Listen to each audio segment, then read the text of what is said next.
Sa headlines ken mga barata, sigidong pag-uuran sa Camarines Sur nagdara ning mahiwasan na pagbabaha. Laog sa trabaho asin klase sa Camarines Sur asin siyudad kang Naga, sinuspindir. Sarong apartel sa siyudad kang Naga, biktima ning robbery hold-up. Tricycle driver asin live-in partner arestado sa anti-drug by bust operation kang PNP sa Naga. Diyos marhay na hapon. Ako si Mark Mendoza, ang sa indong tagapaghatod bareta. Nasisibot ngunyan ang mga Municipal Disaster Risk Reduction and Management Office sa Camarines Sur sa pag-agap kan mga residentes na apektado kan pagbabaha matapos ang mayong untok na pagbulos kan uran. Ang detalles aramon ta sa report ni Melvin Machado. Pun kasud mahas tangunya nakakamati nin makusog hasta maluyang pag-uran ang probinsya nin Camarines Sur. Ini man na nagdara ning pagbabaha, landslide, pagka-routing spillway asin pag-ikbakwar kan mga residente sa nagkapirang munisipyo sa probinsya. Kasud nagkaigwan nin landslide sa barangay San Sebastian, Lagunoy, Camarines Sur na tulos man na respondihan kang Lagunoy MDRRMO. Huli kan makusog na oran dahil ngunyan maagihan nin light vehicles ang kinalansan dulo San Jose Road sa banwang kang San Jose, Camarines Sur. Naraot man kang tubig baha ang spillway sa San Isidro, pasiring San Pedro sa banwanin Lupi, Camarines Sur. Sa banwanin Calabanga, Camarines Sur, tulos man pinag-ibakwar ang mga residentes kang Sitio Buri, Barangay Kamuning, Calabanga, Camarines Sur, huli kang peligro sa landslide. Nagpadaraman bihikulo ang MDRRMO Calabanga sa terminal kang jeepney sa siyudad kang Naga, Kasudma para sundoon ang mga pasaherong stranded. Mientras tanto, itinaas na kang PDRRMO Camarines Sur ang red alert status huli kan epekto kan pagbabaha na dara kan pag-uuran. Para sa GNN TV 48 Naga, Melvin Machado, Newsbreak. Mientras tanto, sa paagi kan memorandum ni Camarines Sur Governor Luigi Villapuerte, pinagsuspender kaini ang laog sa klase kan mga estudyante sa bilog na probinsya kan Camarines Sur. Huli kan padagos na pag-uuran asin ang laog sa trabaho. Arugman kaini ang nakapalaman sa kasuguan na ipinaluwas kan opisina ni Mayor Nelson Ligacion na kan siyudad ng Naga na nagsususpender kan klase sa gabos na level sa siyudad asin ang laog sa trabaho. Sa iba pang bareta, siring sa inaasahan liwat na nakamati nin paglangkaw nin tubig baha ang mga residentes kan Barangay Kalawag, siyudad ng Naga, huli kang duwang aldaw ng pag-uuran. Ang kumpletong detalye sa report ni Melvin Machado. May tindahan sa Barangay Kalawag inabutan may si Mr. Fidel Gonzales Jr., residente kang Zone 5. Ano na Street Clupa, Barangay Kalawag, siyudad kang Naga. Saro lang si Mr. Gonzales apektado kang paglangkaw kang tubig ba sa Barangay Kalawag, hulikan pag-uuran. Asin pag may baha, tulos man subot sindang nalipat sa evacuation center. Grabe na po, abot na pong abayan ng tubig sa laog kang arong kung ani.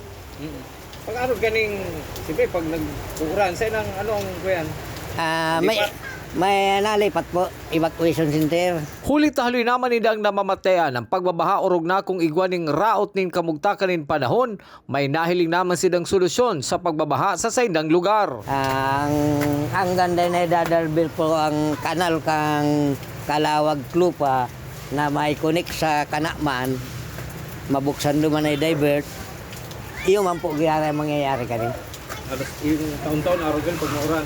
Pag mauran o may bagyo, kalamidad.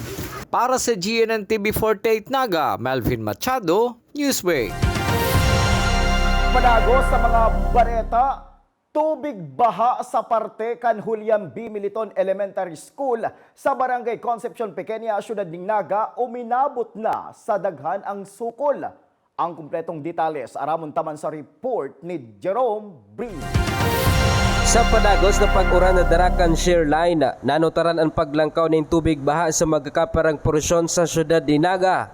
Sa Barangay Concepcion na Pequeña, kasubagong aga, padaghan naman ang tubig baha sa may porsyon ka na Julian Militon Elementary School. Asin iniman ang padagos ng pinagmamonitor kan Barangay Council. Yung bahaon man lang po nga ito na yun man lang po ito mga nanutaran-taran mga gala. Alam may mga porsyon po naman na daing kaya ng mga tubig. Tumira po itong problema sa MNW ng tubo, nahali na po na action na po dyan ng guro. Kaya daing kaya na trap yung mga basura. Ay iba po. And padago niyo pong monitor si mga iba pitong igwamon. Nangapudan man ang opisyal sa mga kamagurangan na day pagtugutan na magkarigos sa tubig baha ang mga kaakian na iyuman ang nanutaran kan mismong kapitan sa saindang paglibot sa barangay. Lalo na po sa mga magurang, bantayan po ang mga aki sa tubag po. Sa paglibot ni nanuntaran kami nagkaralangoy na naman ng mga aki. Dahil hindi po gabos na oras mababantay ng sindang mga aki. Kamu po ang katabang migan na dahil po para parluas ang tamahin iskila. Kaya nga po pindi ang pag-iskila. Kaya nga po masip si mga aki na dahil magparalamo ka o magparalamo ka. And sa mga iba pa, mag-iringat po kita sa baha. Para sa GNN TV48 Naga, Jerome Briz, Newsbreak. Sa pagbabalik kan news break, apartel sa siyudad ng Naga na habunan. Yan asin iba pang mga bareta sa pagbuelta kan GNN TV 48 Naga News Break.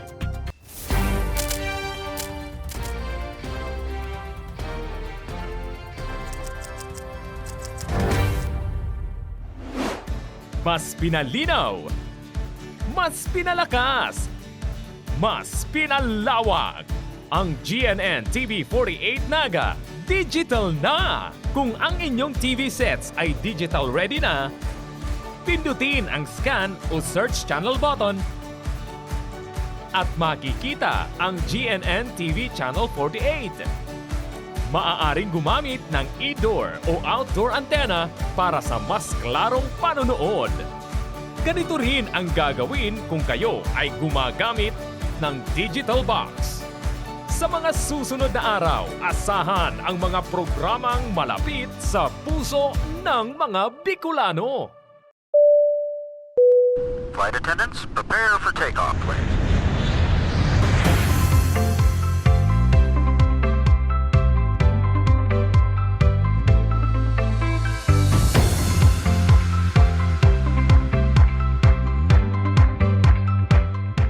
Slip life vest over your head. Take the tape around your waist.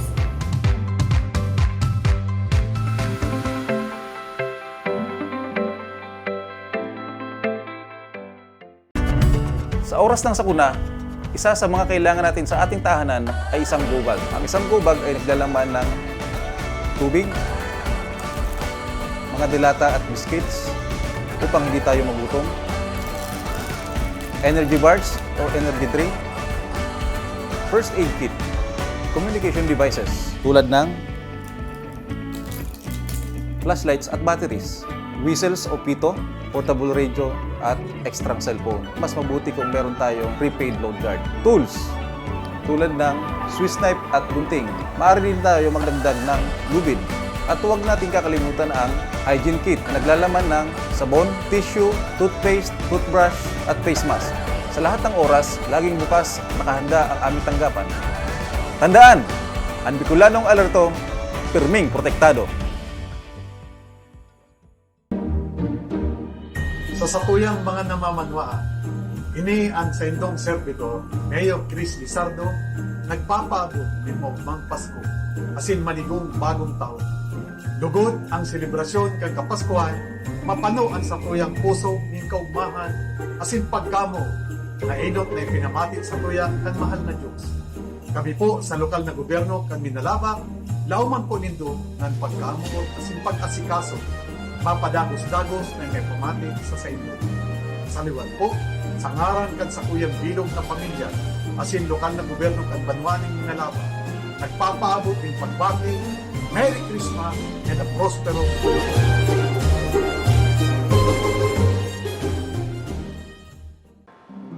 To the NCF Tiger community, now that we are almost over the pandemic, I would like to greet each and everyone a Merry Christmas and a good holiday and a Happy New Year.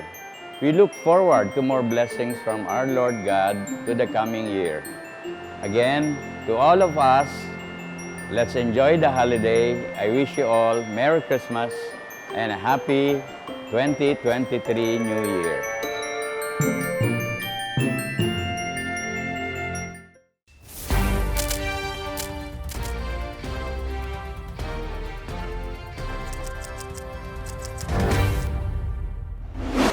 Panago sa mga bareta, Paglangkaw kan tubig sa Naga River minomonitor kang MDRRMO sa Banwaan in Camaligan, Camarines Sur. Detalye sa report ni Melvin Machado. Kung igwang pinagmamonitor ko niya ng Municipal Disaster Risk Reduction Management Office kang Baluanin Camaligan, Camarines Sur na pinamamayuhan ni Mr. Roel De Loyola, iniiwang high tide kang Naga River. Ini kaya subot ang maging barometro kan epekto kang pagbabaha sa nagkapirang barangay kang Camaligan, Camarines Sur. Ipapa-check ko lang kung ano ang high tide ngunyan. Tas siguradong maapektaran ang maapektaran na inot kayan si Barangay Suwa sa Barangay San Francisco. Pun pa kasubanggi, regular naman ang pagpaabot ng abiso kang MDRRMO Camaligan sa mga punong barangay. Huli kang sigidong pag-uuran na namamatayan ngunyan kan probinsya. Advice po sa inda pa-monitor gabos ng mga zona. Tapos i-prepare ng mga evacuation centers. Tapos sakaling maglangkaw pang tubig, handa sinda. Ang mga barangay naharas sa pangpangkansalog ang perming apektado kang paglangkaw kang tubig. Ini pong mga riverbank barangays San Francisco, Tarosanan, Suwa, portion kan San Mateo tapos San Roque ang pigbabantayan talaga. Para sa GNN TV 48 Naga, Melvin Machado, Newsbreak. Sa Sabuyang Police Report, tricycle driver as in live-in partner kaini arestado sa anti-drug buy-bust operation sa siyudad ng Naga. Ang kumpletong detalye sa report ni Jerome B. Arestado ang mag-live-in partner matapos ani sinigibong drug buy-bust operation kan mga otoridad sa sitio Matiway, Zona 5, kan Barangay San Felipe sa siyudad ng Naga.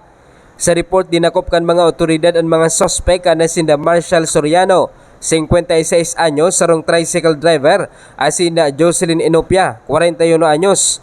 Matapos ang mga ining babakalanin sarong sachet kan pinagtutubunan Shabu sa kantidad na 4,500 pesos. Sa pagrikisa kan mga otoridad sa mga sospek, nakuapadigdi ang 7 sachet kan pinagtutubunan Shabu na may kabilugan na kantidad na maabot sa 31,280 pesos, kabalin ang buy-bust item. Sa ngunya na sa kusudiyan na kan kapulisan ng mga sospek asin nakatalaan na mahampang sa kasong pagbalgar sa RA 9165 on Comprehensive Dangerous Drugs Act of 2002. Para sa GNN TV 48 Naga, Jerome Breeze, Newsbreak. Sa iba pang police report, sarong apartel sa siyudad ng Naga hinabunan. Ang detalles kayan aramon ta sa report ni Jerome B. Samantala ang magusog na pag-uuran kaso bagong aga tanganing gibuhon ang panhold up sa counter kada sarong apartel sa Barangay Concepcion Grande, Naga City. Sa report kan Philippine National Police, pasado alas 7:30 nin aga kaso bago kan uminabot ang sospek na lalaki tanganing magbakalin tubig. Alaga dagos kining piglaw ang counter hasta sa magdeklarar nin hold up sa cashier na si Rosa Civico, 28 anyos, residente kan Magaro, Camarines Sur. Kabali sa nalalayan kantidad 56,420 pesos. Asin pigrout pa ang CCTV DVR recorder, asin na tulong CCTV cameras, asin na duminulag. Nagsayuman naman na magtopanin pahayag ang manhamyento kan apartel. Padagos pa ang investigasyon kan Philippine National Police sa insidente tanganing mabisto ang suspect. Para sa GNN TV 48 Naga, Jerome Breeze, Newsbreak. Padagos sa mga bareta, nagpatanid ang Department of Health Bicol sa paagi ni Dr. Angela Rimpilio, Medical Officer 3 kang Health Promotion and Communication Cluster kang Department of Health Bicol na likayan ang pagbabad sa tubig baha. Urog na ngunya na dakol na lugar sa Camarines Sur ang nakakamate nin pagbabaha. Kabali sa helang na pwedeng makuha iyo ang leptospirosis. During flooding, no, sir, maraming pwedeng sakit kasi pwedeng makuha. So kapag bumabaha, pwede tayong magkaroon ng leptospirosis in case kung lumusog tayo sa baha, no? So isa din sa mga iwasan natin ay lumusong. If ever kailangan man talaga, pwede po tayong mag-bot. Padagos pa sa mga bareta, maski nag-uuran asin may pinagbabaha ng lugar sa siyudad ng Naga, dagos man ngunya na aldaw ang pagrirehistro kan Commission on Elections sa mga bagong botante o mapabago nin record sa COMELEC Naga. Susog ki Attorney Michael Julia, Huli tamayo man in suspension sa trabaho digdi sa syudad ng Naga, kaya bukas ang sa indang opisina para akuon ang mga may transaksyon sa COMELEC. Ngunyan pong Lunes, Disyembre 19, miski mauran po, bukas naman po ang opisina mi, alas 8 ng hanggang alas 5 ng hapon, ma-accept man po gaya kami mga maparehistro, tapos ito makuha ang mga voter certification, tuloy po, mambaganing declaration ng suspension ng work, kaya po kami igdi sa COMELEC Naga, bukas po kami ngunyan na Lunes. Mga tugang anong naaldaw na sana, Pasko na. Asin yan ang katilipunan kan mga bareta ngunyan na aldaw. Dahil malingaw na bisitahon ang Samuyang official Facebook fanpage asin ilike ang GNN TV 48 Naga para permigitang updated sa mga bareta asin istoryang bida ang Bicolano. Liwat ako po si Mark Mendoza. Tigdisa na yan sa GNN TV 48 Naga News Break.